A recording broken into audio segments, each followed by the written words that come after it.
ಮೊನ್ನೆ ತಾನೇ ನಡೆದಂತ ಲೋಕಸಭೆಯಲ್ಲಿ ನಮ್ಮ ಸನ್ಮಾನ್ಯ ನೆಚ್ಚಿನ ಹೆಮ್ಮೆ ಪ್ರಧಾನಮಂತ್ರಿಗಳಂತ ನರೇಂದ್ರ ಮೋದಿಜಿಯವರು ನಾರಿ ಬಂಧನ ಮಸೂದೆಯನ್ನು ಮಂಡನೆ ಮಾಡಿದಂತ ಸಂದರ್ಭದಲ್ಲಿ ಆ ನಾರಿ ಬಂಧನ ಮಸೂದೆಯನ್ನ ವಿರೋಧ ಮಾಡಿದ್ದು ಕಾಂಗ್ರೆಸ್ ಸರ್ಕಾರ, ಕಾಂಗ್ರೆಸ್ ಪಕ್ಷ ಅನ್ನುವಂಥ ಮಾತನ್ನು ನಾವು ಬಹಳ ಖಂಡನೆ ಮಾಡಬೇಕಾಗ್ತದೆ.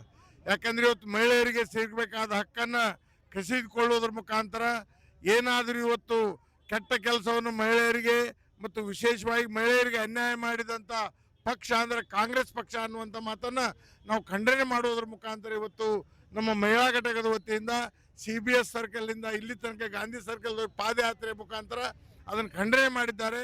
ಮಹಿಳಾ ಮೀಸಲಾತಿ ಕೊಡಲೇಬೇಕನ್ನುವಂಥ ಉದ್ದೇಶದಿಂದ ಇವತ್ತು ಮಹಿಳೆಯರಿಗೂ ಸಮಾನ ಹಕ್ಕಿದೆ. ಯಾಕಂದ್ರೆ ಇಡೀ ರಾಷ್ಟ್ರದಲ್ಲಿ 50% ಮಹಿಳೆಯರಿದ್ದಾರೆ, ಪುರುಷರಿದ್ದಾರೆ. ಆದರೆ ಮಹಿಳೆಯರಿಗೆ ಏನಿದೆ ಅಲ್ಲ 33% ಮಹಿಳಾ ಮೀಸಲಾತಿ ಬರಬೇಕನ್ನುವಂಥ ಉದ್ದೇಶದಿಂದ ಸನ್ಮಾನ್ಯ ನರೇಂದ್ರ ಮೋದಿಜಿಯವರು ಕಾರ್ಯ ಮಾಡಿದ್ದಾರೆ. ಅದನ್ನು ಲೋಕಸಭೆಯಲ್ಲಿ ಮಂಡನೆ ಮಾಡಿದ್ದಾರೆ. ಆದರೂ ಸಹಿತ ಅದನ್ನು ವಿರೋಧ ಮಾಡಿದವರು ಕಾಂಗ್ರೆಸ್ ಪಕ್ಷ ಅನ್ನುವಂಥ ಮಾತನ್ನ ಮತ್ತು ಕಾಂಗ್ರೆಸ್ ಇಂಡಿ ಕೂಟ ಅಂತ ಏನಿದೆ ಎಲ್ಲ ಪಕ್ಷಗಳು ವಿರೋಧ ಪಕ್ಷಗಳು ಅದನ್ನು ವಿರೋಧ ಮಾಡೋದ್ರ ಮುಖಾಂತರ ಮಹಿಳೆಯರಿಗೆ ಅನ್ಯಾಯ ಮಾಡಿದ್ದಾರೆ. ಆದ ಕಾರಣ ಮುಂದಿನ ದಿನಗಳಲ್ಲಿ ಯಾವುದೇ ಚುನಾವಣೆ ಬರಲಿ, ಆ ಶಾಸನ ಸಭೆಗಳಲ್ಲಿ ಯಾವುದೇ ಇದ್ರೂ ಸಹಿತ ಮಹಿಳೆಯರು ಅವರಿಗೆ ತಕ್ಕ ಪಾಠವನ್ನು ಕಲಿಸ್ತಾರೆ ಅನ್ನುವಂಥ ಮಾತನ್ನ ಮುಖ್ಯವಾಗಿ ನಾನು ಹೇಳಲಿಕ್ಕೆ ಬಯಸ್ತಾ ಇದ್ದೀನಿ. ಆದ ಕಾರಣ ಮಹಿಳೆಯರು ಇವತ್ತು ಪಕ್ಷಾತೀತವಾಗಿ ಮಹಿಳಾ ಮಸೂದೆಯನ್ನು ಬೆಂಬಲಿಸಬೇಕು ಅನ್ನುವಂಥ ಹೇಳಿ ನಮ್ಮ ಮಹಿಳಾ ಘಟಕದ ಅಧ್ಯಕ್ಷರು ಪದಾಧಿಕಾರಿಗಳು ಸಹಿತ ಹೆಚ್ಚಿನ ಸಂಖ್ಯೆಯಲ್ಲಿ ಭಾಗವಹಿಸಿ ಈ ಕಾರ್ಯಕ್ರಮವನ್ನು ಯಶಸ್ವಿಗೊಳಿಸಿದ್ದಾರೆ. ಇದು ಇದೆಯಲ್ಲ ಇವತ್ತೇನು ಹೋರಾಟ ಮಾಡಿದೆಯಲ್ಲ, ಇದು ಏನು ತಾತ್ಕಾಲಿಕ ಹೋರಾಟ. ಮುಂದೇನಾದರೂ ಇದಕ್ಕೆ ಮಹಿಳಾ ಮೀಸಲಾತಿ ಕೊಡದೇ ಇದ್ರೆ ಉಗ್ರವಾದಂಥ ಹೋರಾಟವನ್ನ ನಮ್ಮ ಮಹಿಳಾ ಘಟಕ ಮಾಡ್ತದೆ ಅನ್ನುವಂಥ ಮಾತನ್ನು ಈ ಸಂದರ್ಭದಲ್ಲಿ ಹೇಳಿ ಆಗಮಿಸಿದಂಥ ನಮ್ಮ ಎಲ್ಲ ಮಹಿಳೆಯರಿಗೆ ಸಹೋದರಿಯರಿಗೂ ಸಹಿತ ಅಭಿನಂದನೆಗಳು ಸಲ್ಲಿಸಿ ನನ್ನ 2 ಮಾತು ಮುಗಿಸ್ತಾರೆ. ಅದು ಯಾರು ನಾಚಿಕೆಟ್ಟು ಮಾಡ್ತಾ ಇದ್ರೋ ಗೊತ್ತಾಗ್ತಾ ಇಲ್ಲ. ಬಹಳ ನಾಚಿಕೆಟ್ಟು ವಿಷಯ. ಅವರೇ ಹೋರಾಟ ಮಾಡ್ತಕ್ಕಂಥದ್ದು ಅಂದ್ರೆ ಅವ್ರು ಯಾವುದೋ ತತ್ವ ಸಿದ್ಧಾಂತನೇ ಗೊತ್ತಿಲ್ಲದೆ ಮಾಡ್ತಕ್ಕಂಥ ಕಾರ್ಯ ಆಗಿದೆ ಇದು. ಯಾಕಂದ್ರೆ ಇಡೀ ದೇಶವನ್ನು ಆಳ್ತಕ್ಕಂಥ ಪ್ರತಿಯೊಂದು ಹೆಣ್ಣು ಎಲ್ಲರೂ ಸಬರಲ್ಲಿದ್ದಾರೆ ಕೆಲಸ ಮಾಡೋದಕ್ಕೆ. ಹಾಗಾಗಿ ಕಾಂಗ್ರೆಸ್ ಪಕ್ಷಕ್ಕೆ ಮತ್ತೊಮ್ಮೆ ಧಿಕ್ಕಾರವನ್ನ ನಾವು ಹೇಳೋದಕ್ಕೆ ಬಯಸ್ತಾ ಇದ್ದೀವಿ, ವ್ಯಕ್ತಪಡಿಸ್ತಾ ಇದೆ ಕಾಂಗ್ರೆಸ್ ಪಕ್ಷ. ಅದರ ವಿರುದ್ಧ ಹೋರಾಟ ಮಾಡ್ತಾ ಇದೀವಿ. ಯಾಕೆ ಅಂದ್ರೆ ನಮ್ಗೇನು ಮಹಿಳೆಯರಿಗಾಗಿ ವಿಶೇಷವಾಗಿ 33% ಮೀಸಲಾತಿ ಇತ್ತು, ಅದನ್ನ ಮೋದಿಜಿಯವರು ಮಾಡಕ್ಕೆ ಹೊರಟಿದ್ರು. ಆದ್ರೆ ವಿರೋಧ ಪಕ್ಷ ಕಾಂಗ್ರೆಸ್ ಸರ್ಕಾರ ಮತ್ತು ಇತರೆ ಪಕ್ಷಗಳು ಇದನ್ನ ವಿರೋಧ ವ್ಯಕ್ತಪಡಿಸಿರ್ತಕ್ಕಂಥದ್ದು ತುಂಬಾ ಗಣನೀಯವಾದ ಖಂಡಿಸ್ತೀವಿ ಇದನ್ನೆಲ್ಲ ಮಹಿಳೆಯರು. ಯಾಕೆ ಅಂತಂದ್ರೆ ಹಿಂದೆ ರಾಜೀವ್ ಗಾಂಧಿ ಇದ್ದಾಗೆ ಇದನ್ನ 1989ರಲ್ಲಿ ಜಾರಿಗೆ ತಂದ್ರು. ಆದ್ರೆ ಆಗ ಸಹ ಅದು ಬೆಳವಣಿಗೆ ಹೊಂದಲಿಲ್ಲ. 1992ರಲ್ಲಿ ತಂದ್ರು, 94ರಲ್ಲಿ ತಂದ್ರು, ಹಾಗೆ 2098ರಲ್ಲಿ ಸಹ ತಂದ್ರು. ಅನೇಕ ಬಾರಿ ತಂದ್ರು. ವಿರೋಧ ಅವ್ರ ಸರ್ಕಾರ ಇದ್ದು ಅವ್ರದೇ ಎಲ್ಲ ಇದ್ದಾಗ ಯಾವುದೂ ಮಾಡಲೇ ಇಲ್ಲ. ಕೊನೆಗೆ 2023ರಲ್ಲಿ ಮೋದಿಜಿಯವರು ಇದನ್ನ ಜಾರಿಗೆ ತರಬೇಕಂತ ಪ್ರಬಲವಾಗಿರ್ತಕ್ಕಂಥದ್ದನ್ನ ಹಮ್ಮಿಕೊಂಡ್ರು. ಮೊನ್ನೆ ನಡೆದಿರ್ತಕ್ಕಂಥ ಸದನದಲ್ಲಿ ವಿರೋಧ ಪಕ್ಷದವರು ಇದನ್ನ ವಿರೋಧ ಮಾಡಿದ್ರು. ಯಾಕೆ ವಿರೋಧ ಮಾಡಿದ್ರು? ಮತ್ತೆ ಇಲ್ಲಿ ಮತ್ತೊಂದು ಗರಿ ನರೇಂದ್ರ ಮೋದಿಗೆ ಮತ್ತು ಬಿಜೆಪಿ ಪಕ್ಷಕ್ಕೆ ಸೇರ್ತದೆ ಅನ್ನೋ ಒಂದು ಭಯದಿಂದ ಅವ್ರು ಏನ್ ಮಾಡಿದ್ರು, ಇದನ್ನ ವಿರೋಧ ವ್ಯಕ್ತಪಡಿಸಿದ್ರು. ಅಷ್ಟೇ ಅಲ್ಲ, ಕಾಂಗ್ರೆಸ್ ಪಕ್ಷ ಸರ್ಕಾರ ಹೇಳ್ತದೆ, ಖರ್ಗೆ ಅವರು ಹೇಳ್ತಾರೆ ಬಾಯಿ ಸಿಕ್ಕಂಗೆ, ಅವ್ರಿಗೇನಾದ್ರು ಸ್ವಲ್ಪ ಸೆನ್ಸ್ ಇಟ್ಕೊಂಡು ಮಾತಾಡ್ತಾರೋ ಇಲ್ಲ ಗೊತ್ತಾಗ್ತಾ ಇಲ್ಲ. ಯಾಕೆಂದ್ರೆ ಹೇಳ್ತಾರೆ, ಮೊನ್ನೆ ಎಲ್ಲ ಹೇಳ್ತಾ ಇದ್ದಾರೆ, ಯಾಕೆಂದ್ರೆ ಮಹಿಳೆಯರು ಅವಿದ್ಯಾವಂತರು, ಅವ್ರಿಗೇನು ಜಾಸ್ತಿ ಗೊತ್ತಾಗಲ್ಲ, ಅವ್ರು ಹೆಚ್ಚಾಗಿ ಬಂದ್ರೆ ಏನೂ ಮಾಡಲ್ಲ ಅಂತೇಳಿ. ಯಾಕೆಂದ್ರೆ ಇಲ್ಲಿ ಯಾರು ಅವಿದ್ಯಾವಂತರು ಇಲ್ಲ, ಎಲ್ಲರೂ ಜ್ಞಾನವಂತರು ಇದ್ದಾರೆ. ಅಕ್ಷರ ಜ್ಞಾನ ಇಲ್ಲ ಅಂದ ಮಟ್ಟಿಗೆ ಅವ್ರೇನು ಅಜ್ಞಾನಿಗಳಾಗಿರಲ್ಲ, ಎಲ್ಲರೂ ಬುದ್ಧಿವಂತರೇ ಆಗಿರ್ತಾರೆ. ಇಂತಹ ಮಾತುಗಳನ್ನ ಹೆಣ್ಣು ಮಕ್ಕಳ ವಿಚಾರದಲ್ಲಿ ಖಂಡನೀಯವಾಗಿ ಮಾತಾಡ್ತಕ್ಕಂಥ ಖರ್ಗೆ ಅವರನ್ನು ಸಹ ನಾವು ವಿರೋಧ ವ್ಯಕ್ತಪಡಿಸ್ತಾ ಇದ್ವಿ. ಹಾಗೆ ಮೋದಿಜಿ ಅವರು ನಮ್ಗೆ 1992ರಲ್ಲಿ PV ನರಸಿಂಹರಾವ್ ಇದ್ದಾಗ ಅವಾಗ ಒಂದು ಮಂಡನೆ ಜಾರಿ ಆಯಿತು. ಆ ಟೈಮಲ್ಲಿ ಗ್ರಾಮ ಪಂಚಾಯಿತಿ, ತಾಲೂಕ್ ಪಂಚಾಯಿತಿಗಳಿಗೆ 33% ಮೀಸಲಾತಿ ಮಾಡಿದ್ರು.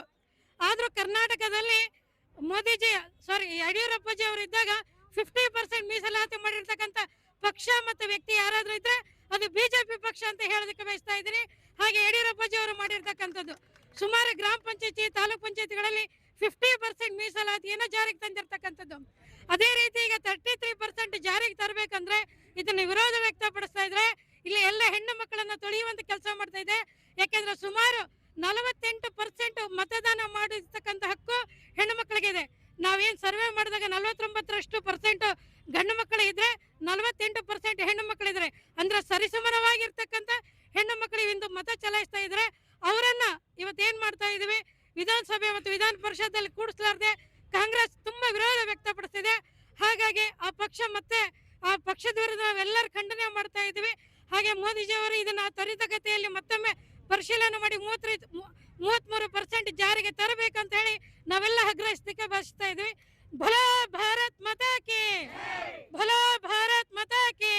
ನರೇಂದ್ರ ಮೋದಿಜಿ ಸಮಾನ ಹಕ್ಕು ಮತ್ತೆ ಹೆಣ್ಣುಗ ಗೌರವ ಕೊಡೋದು ಇದನ್ನ ಹೇಳ್ಕೊಟ್ರೆ, ನಮ್ಮ ಕಾಂಗ್ರೆಸ್ ಗವರ್ಮೆಂಟ್ ಏನ್ ಹೇಳ್ಕೊಡುತ್ತಂದ್ರೆ ಹೆಣ್ಣನ್ನ ಮನೆಯಲ್ಲಿ ಕುಂದಿರಿಸಿ ನೀವು ಏನು ಯಾವುದಕ್ಕೂ ಯೂಸ್ ಇಲ್ಲ ಅನ್ನೋ ರೀತಿನಲ್ಲಿ ನಡ್ಕೊಂತ ಇದೆ. ಯಾಕಂದ್ರೆ ಹೆಣ್ಮಕ್ಳು ತೊಟ್ಲು ತೂಗೋದು ಗೊತ್ತಿದೆ, ರಾಜ್ಯ ಹೇಳೋದು ಹಾಳೋದು ಗೊತ್ತಿದೆ. ಇನ್ನೊಂದು ವಿಚಾರ ಏನಂದ್ರೆ ನಮ್ಮ ಚರಿತ್ರೆ ಇತಿಹಾಸದಲ್ಲೇ ಬರೇ ರಾಜರಷ್ಟೇ ಇಲ್ಲ, ರಾಣಿಯರುಗಳು ಇದ್ದಾರೆ, ಹೌದಾ? ಇಂಥ ಒಂದು ಪಂಚಾಯತ್ನಿಂದ ಹಿಡಿದು ಪಾರ್ಲಿಮೆಂಟ್ ತನಕ ಎಲ್ಲ ಕಡೆನೂ ಹೆಣ್ಮಕ್ಳು ಮುಂದುವರಿತಾ ಇದ್ದಾರೆ. ರಾಜಕೀಯದಲ್ಲಿ ಮುಂದುವರಿಯೋಕೆ ಯಾಕೆ ಬಿಡ್ತಾ ಇಲ್ಲ? ನಮ್ಮ ಹಕ್ಕು ಕೇಳಕ್ಕೆ ನೀವು ಅಡ್ಡಕಾಲ ಆಗ್ತಾ ಇದೀರಲ್ಲ, ಇದು ಎಂತ ಸರ್ಕಾರ ಅಂತ ಹೇಳ್ಬೇಕಂತಂದು ಅರ್ಥ ಆಗ್ತಾ ಇಲ್ಲ. ಇವಾಗ 2,000 ರೂಪಾಯಿ ಕೊಟ್ಟು ಅತ್ತೆ ಸೊಸೆ ಜಗಳ ಇಟ್ಟಿದ್ ಒಂದ್ ಕಡೆ ಆದ್ರೆ, ಫ್ರೀ ಬಸ್ ಇಟ್ಟು ಎಲ್ಲಾರು ಜುಟ್ಟ ಹಿಡ್ಕೊಂಡ್ ಬಡದಾಡೋದು ಒಂದ್ ಕಡೆ ಆದ್ರೆ, ಇದೆಲ್ಲ ನೋಡಿದ್ರೆ ರಾಜಕೀಯನೇ ಅಲ್ಲ. ಮೀಸಲಾತಿ ಕೊಟ್ಟರೆ ಎಲ್ಲೇ ನಮ್ಮ ಸೀಟು ಕೂಡ ಕಸ್ಕೊಂಡ್ಬಿಡ್ತಾರ ಅನ್ನೋ ಭಯಕ್ಕ ಆ ಮೀಸಲಾತಿ ಕಸ್ಕೊಂತಾ ಇದ್ದಾರೆ ಸಿದ್ದರಾಮಯ್ಯ ಅವರು. ಈ ಸರ್ಕಾರಕ್ಕೆ ಧಿಕಾರ. ಭಾರತೀಯ ಜನತಾ ಪಾರ್ಟಿ ಇವತ್ತು ಗಂಗಾವತಿಯ ಗಾಂಧಿ ಸರ್ಕಲ್ನಲ್ಲಿ ನಾವು ನಾರಿ ಶಕ್ತಿ 33% ನಮಗೆ ಧಿಕ್ಕರಿಸಿದ್ದಕ್ಕೆ ನಾವು ಇವತ್ತು ಚನ್ನಬಸವ ತಾತ ಸರ್ಕಲ್ ಇಂದ ಇಲ್ಲಿ ಗಾಂಧಿ ಚೌಕ್ವರೆಗೂ ನಾವು ಎಲ್ಲ ಮಹಿಳೆಯರು, ಹೆಚ್ಚಿನ ಮಹಿಳೆಯರು ಸೇರಿ ಇವತ್ತು ಹೋರಾಟ ಮಾಡ್ತಾ ಇದ್ದೀವಿ. ಇವತ್ತು ಶಕ್ತಿ, ಇವತ್ತು ಸ್ತ್ರೀ ಅಂದ್ರೆ ಏನು ಅಂತ ತಿಳ್ಕೊಂಡಿದ್ದಾರೆ ಎಲ್ಲರೂ. ಇದು ಯತ್ರ ನಾರೇ ಪೂಜ್ಯಂತೆ ತತ್ರ ದೇವತಾ ಅಂತ ಹೇಳೋದು ಬರೀ ಬಾಯಿ ಮಾತಾ. ಇದು ಎಲ್ಲ ಋಷಿ ಮುನಿಗಳು ಹೇಳಿದ್ದೆಲ್ಲ ಸುಳ್ಳ ಅಲ್ಲ. ಇವರಿಗೆ ಕಾಂಗ್ರೆಸ್ ಅವರಿಗೆ ಹೆದರಿಕೆ ಬಂದ್ಬಿಟ್ಟಿದೆ.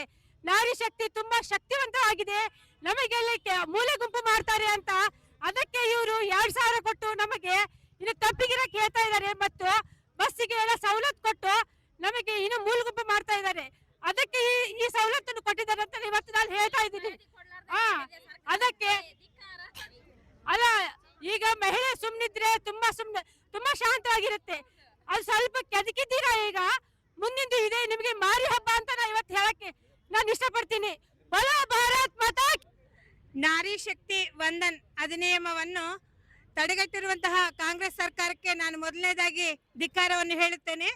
ಯಾಕಂದ್ರೆ ಭಾರತದ ಜನಸಂಖ್ಯೆಯಲ್ಲಿ ಅರ್ಧದಷ್ಟು ಮಹಿಳೆಯರಿದ್ದಾರೆ. ಅದರಲ್ಲಿ ರಾಜ್ಯಸಭೆಯಾಗಲಿ ವಿಧಾನಸಭೆಯಾಗಲಿ ಶಾಸನಸಭೆಯಲ್ಲಾಗಲಿ ಯಾವುದೇ ಒಂದು ಒಳ್ಳೆಯ ರೀತಿಯ ಅವರಿಗೆ ಅಧಿಕಾರವನ್ನು ನೀಡಬೇಕು ಅಂತೇಳಿ ನಮ್ಮ ನರೇಂದ್ರ ಮೋದಿಜಿ ಅವರು ಎಷ್ಟೊಂದು ಪ್ರಯತ್ನ ಪಟ್ಟಿದ್ದಾರೆ. ಅದು ಅಲ್ಲದೆ ನಮ್ಮ ನರೇಂದ್ರ ಮೋದಿಜಿ ಅವರು ಪ್ರಧಾನಿ ಮಂತ್ರಿಗಳಾದ ಮೇಲೆ ಮಹಿಳಾ ಸಬಲೀಕರಣಕ್ಕಾಗಿ ಎಷ್ಟೊಂದು ಯೋಜನೆಗಳನ್ನು ಕೂಡ ಅವರು ಜಾರಿಗೆ ತಂದಿದ್ದಾರೆ. ಬೇಟಿ ಬಚಾವೋ ಬೇಟಿ ಪಢಾವೋ ಆಗಿರಬಹುದು, ಮತ್ತೆ ಉಜ್ವಲ ಯೋಜನೆ, ಮತ್ತೆ ಲಕ್ಪತ್ ದೀದಿ, ಇಂತಹ ಎಷ್ಟೊಂದು ಯೋಜನೆಗಳು ಅವರು ಜಾರಿಗೆ ತಂದಿದ್ದಾರೆ. ಅದೇ ರೀತಿ ರಾಜಕೀಯದಲ್ಲಿಯೂ ಕೂಡ ಅವರು ಒಂದು ಒಳ್ಳೆಯ ಪಾತ್ರ ಮಹಿಳೆಯದು ಆಗಲಿ ಅಂತೇಳಿ ಅವರು ಎಷ್ಟೊಂದು ಈ ಯೋಜನೆ ಮಸೂದೆಯನ್ನು ಜಾರಿಗೆ ತರಲು ಪ್ರಯತ್ನ ಪಟ್ಟಿದ್ದಾರೆ. ಆದರೆ ರಾಹುಲ್ ಗಾಂಧಿ ನೇತೃತ್ವದ ತಂಡ ಏನಿದೆ ಅದು ಇದನ್ನು ಬಹಳ ವಿರೋಧ ಮಾಡಿದೆ. ಆದ್ರಿಂದ ಮುಂದಿನ ದಿನಮಾನಗಳಲ್ಲಿ ರಾಜಕೀಯದಲ್ಲಿ ಯಾವುದೇ ಚುನಾವಣೆಗಳಲ್ಲಾಗಲಿ ನಮ್ಮ ಮಹಿಳೆಯರೆಲ್ಲರೂ ತಮಗೆ ತಕ್ಕ ಪಾಠವನ್ನು ಕಲಿಸುತ್ತಾರಂತ ಹೇಳ್ತಾ ನನ್ನ 2 ಮಾತು. ನಮ್ಮ ಮಹಿಳೆಯರಿಗೆ ಒಂದು ದೊಡ್ಡ ಧೋಕ ಅಂಥೇಳಿ ನಾವು ಹೇಳಬಹುದು.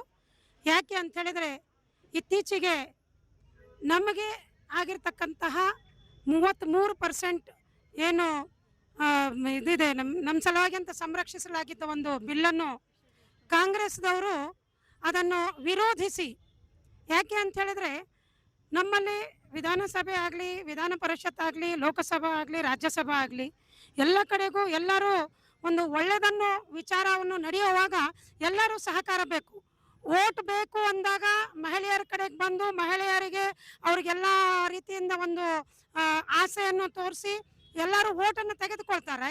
ಆದರೆ ಓಟ್ ಸಿಕ್ಕ ನಂತರ ಅಲ್ಲೇ ಹೋಗಿ ಕುತ್ಕೊಂಡು ನಮ್ಮ ಪರವಾಗಿ ಮಹಿಳೆಯರ ಪರವಾಗಿ ಒಂದು ಬಿಲ್ಲನ್ನು ಪಾಸ್ ಮಾಡಲಿಕ್ಕೆ ಅರ್ಹತೆಗಳು ಇಲ್ಲ ಅಂತ ಹೇಳಿದಾಗ ಇಂಥ ಕಾಂಗ್ರೆಸ್ ಸರ್ಕಾರ ಅಲ್ಲಿ ಇದು ಏನು ಮಾಡ್ತಾ ಇದೆ? ಮಹಿಳೆಯರ ಪರವಾಗಿ ಅಂತ ಹೇಳ್ತಾರೆ ಅಷ್ಟೇ. ಆದರೆ ಮಹಿಳಾ ಒಂದು ಬಿಲ್ಲನ್ನು ಪಾಸ್ ಮಾಡುವಾಗ, ನಾರಿ ಶಕ್ತಿ ವಂದನ ಅಂಥೇಳಿ ಈ ಬಿಲ್ಲನ್ನು ಪಾಸ್ ಮಾಡಿದಾಗ ಹೇಳ್ತಾರ, ರಾಹುಲ್ ಗಾಂಧೀಜಿ ಆಗಲಿ ಅಥವಾ ಪ್ರಿಯಾಂಕಾ ಗಾಂಧೀಜಿ ಅವರಾಗಲಿ 2018ರಲ್ಲಿ ನಾವು ಅವ್ರಿಗೆ ಪತ್ರ ಬರ್ತೀವಿ, 2003ರಲ್ಲಿ ನಾವು ಇದು ಆಗಿದೆ, ಆದರೆ ಮುಂದುವರಿಸಬೇಕಾಗಿತ್ತು ಅಂತ ಬರೀ ಅವ್ರು ಹೇಳ್ತಾರೆ ಅಷ್ಟೇ. ಆದರೆ ಈ ಸಂದರ್ಭದಲ್ಲಿ ತಾವೆಲ್ಲರೂ ಒಂದುಗೂಡಿ ನಮ್ಮ ಮಹಿಳೆಯರಿಗೆ, ಒಂದು ಕಾಮನ್ ವಿಮೆನ್ಗೆ ಇವರು ಸಹಕಾರ ಮಾಡಿಲ್ಲ ಅಂತ ಹೇಳಿದ್ರೆ ಇವರು ಯಾರು ಮುಂದಿನ ಒಂದು ಚುನಾವಣೆಯಲ್ಲಿ ಅವರು ಯಾವುದೇ ರಾಜ್ಯಸಭಾ ಆಗಲಿ, ವಿಧಾನಸಭಾ ಆಗಲಿ, ಲೋಕಸಭಾ ಆಗಲಿ ಎಲ್ಲೂ ಸಹಿತ ಇವರು ಹೋಗ್ಲಿಕ್ಕೆ ಇವ್ರಿಗೆ ಒಂದೇ ಹೆಜ್ಜೆ ಸಹಿತ ಅವರು ಹತ್ತಬಾರ್ದು. ಆ ರೀತಿ ನಾವೆಲ್ಲ ಮಹಿಳೆಯರು ಅವ್ರನ್ನ ಕೆಳಗಿಳಿಸಿ ಅವ್ರನ್ನ ಎಲ್ಲಿ ಕೂಡಿಸ್ಬೇಕು ಅಲ್ಲೇ ಕೂಡಿಸ್ಬೇಕು ಅನ್ನೋದನ್ನ ಒಂದು ನಾವು ವಿಚಾರವನ್ನು ನಮ್ಮ ತಲೆಯಲ್ಲಿ ಇರಬೇಕು. ಯಾಕಂತ ಹೇಳಿದ್ರೆ ಇವರು ತಡ್ಕೊಂಡಿದ್ದು ಭಾರತದ ಮಹಿಳೆಯರಿಗೆ, ಇವ್ರು ಗೊತ್ತಿರಬೇಕು ನಾವು ಯಾರನ್ನ ಕೆದಕ್ತಾ ಇದ್ದೀವಿ ಅಂಥೇಳಿ. ನೀವು ಒಂದು ಪಾರ್ಟಿಗೆ ಅಂಥೇಳಿ ಮೋಸ ಮಾಡಿಲ್ಲ, ನೀವು ಜನಸಾಮಾನ್ಯ ಒಂದು ಭಾರತೀಯ ಮಹಿಳೆಗೆ ಅಂಥೇಳಿ ನೀವು ಮೋಸ ಮಾಡಿದಾಗ ನಿಮ್ಮನ್ನು ಮುಂದಿನ ಸಾರಿಗೆ ಎಲ್ಲೇ ಕೂಡಿಸ್ಬೇಕು ಅಲ್ಲೇ ಕೂಡಿಸ್ತೀವಿ. ಹಾಗಾಗಿ ನಾನೆಲ್ಲ ನಮ್ಮ ಮಹಿಳೆಯರಿಗೆ ಒಂದು ವಿಚಾರದಲ್ಲಿ ಹೇಳೋದೇನಂತ ಹೇಳಿದ್ರೆ, ಇಂಥ ವಿರೋಧಿಗಳಿದ್ದವರು ನಾವು ಮುಂದಿನ ಸಾರಿ ಅವರಿಗೆ ತಕ್ಕ ಪಾಠವನ್ನು ಕಲಿಸಬೇಕು.